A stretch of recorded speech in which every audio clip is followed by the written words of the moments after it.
Can I give you something that not a lot of people know what happened a week before this race? Yeah. I fell off a kid's motorbike on a Sunday afternoon, me and Glenn Boss racing around the property that we used to have. Exceeding Excel, he kicked away, out by 3 lengths with 150 metres to go. Around the Monday, my wife drove me to the doctors. My foot was black and I was meant to be in Flemington to gallop him on the Tuesday morning. And I said, it's bad. And then Nathan's Scaredy Cat on the inside, Exceeding Excel in front. It hurt, but it was bearable. Regimental Girl, Titanic Jacker flying with the 3-year-old wins it, Exceeding Excel first, brilliant speed. So I rode him in that with a broken heel.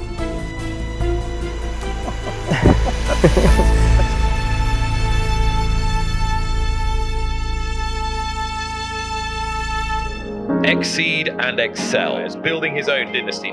He's a real global pioneer of a stallion, a champion sprinter at 3. He remains the best sire of juvenile winners and juvenile stakes winners in the world.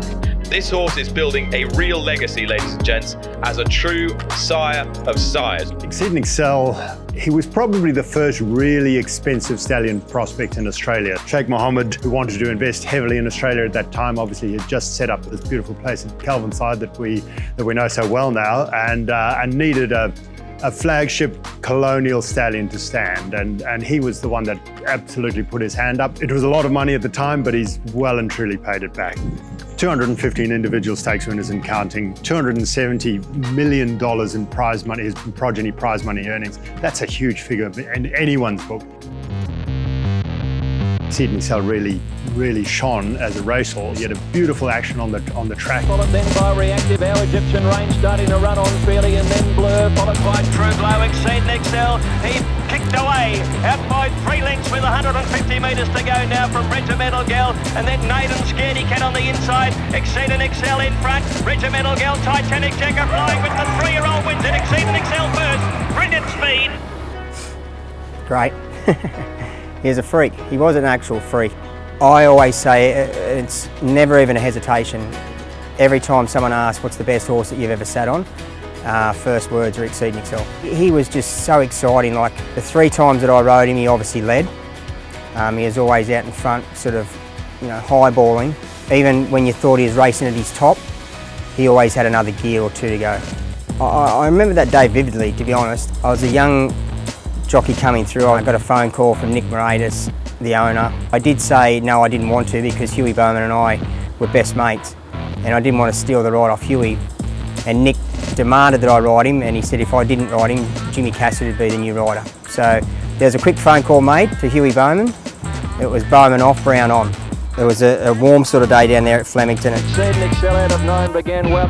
He always cleaned the gates really well. He'd hit the bridle straight away. Exceed and Excel, the 3-year-old scorched over the field. So he was so big and robust, like you couldn't get into a wrestling match with him. He'd come out on top every time, but once he got out in front and they left him alone there for a while, they sat away from him, he relaxed well enough. Just as we got up onto the 600 metre mark onto the course proper, I remember Michael Rodd giving Regimental Girl a bit of a slap. My bloke, he got excited. I got a little bit excited. I'll be brutally honest, I pushed the button a little bit early on him. And when I did, he was one of those horses, when you asked him to go, there was no winding into it.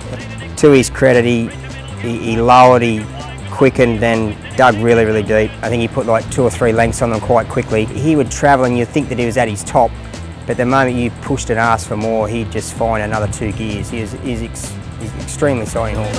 And then Nathan's Scaredy Cat on the inside, Exceed and Excel in front, Regimental Girl, Titanic Jacker flying with the 3-year-old wins it, Exceed and Excel first.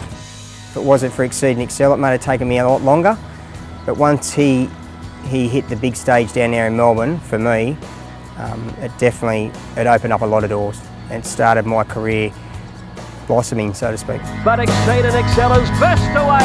The Sydney Colt has put 3 lengths on Reactive, Largo to Light, Titanic Jack, and Exceed and Excel, a brilliant winner. Reactive second, Titanic Jack has got third.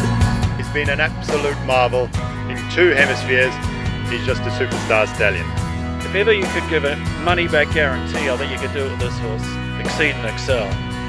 As of today, he's sired 215 individual stakes winners. He's one of very few stallions to do that, so 7 individual stallions. And Cylinder right down the outskirts and further back in the field. Ruthless Dame under pressure. Imperatrice at the clock tower, magic time. Cylinder the outside. Imperatrice really has to find Cylinder going with her. Cylinder over the top. Cylinder's won the Newmarket by a length. He was one of the first stallions to stand here, obviously, and immediately made an impact. His first runner was a horse called Exceedingly Good, who hacked up in the Maribyrnong Trial Plate, and that progressed into the autumn, and he actually quinelled both versions of the Blue Diamond Prelude. We thought, wow, this is some stallion prospect. He got his first Group 1 winner in the next crop when Reward for Effort won the Blue Diamond, and he just never really looked back. His 5th crop was probably his first exceptional crop, and he sired the Golden Slipper Overreach. There's also the Helmet and Mr. Stunning and Amber Sky, and then of course more recently Bivouac. It's Nature's Strip and Bivouac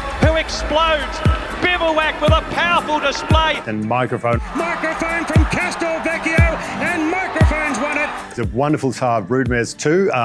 He's the broodmare sire already of an English Derby winner, a July Cup winner, as well as multiple Group 1 winners here like Elise.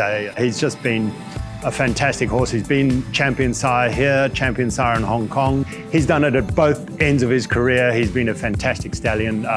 So yeah, I can't speak highly enough of him. He retires fit and healthy. You know, he's on his own terms. We'll miss seeing him, in the breeding barns, but very, very satisfied to have managed the career of such an outstanding horse, and very grateful to have had the opportunity to do so for His Highness Sheikh Mohammed. And whilst he's retiring, the story is going to keep going because he's got crops to come. So, on our racetracks, in pedigrees and the auction ring, his influence is going to be felt for decades to come. He's certainly left an indelible hoofprint on the racing and breeding world, and we thank everyone of our supporters and his supporters who've helped him through his career.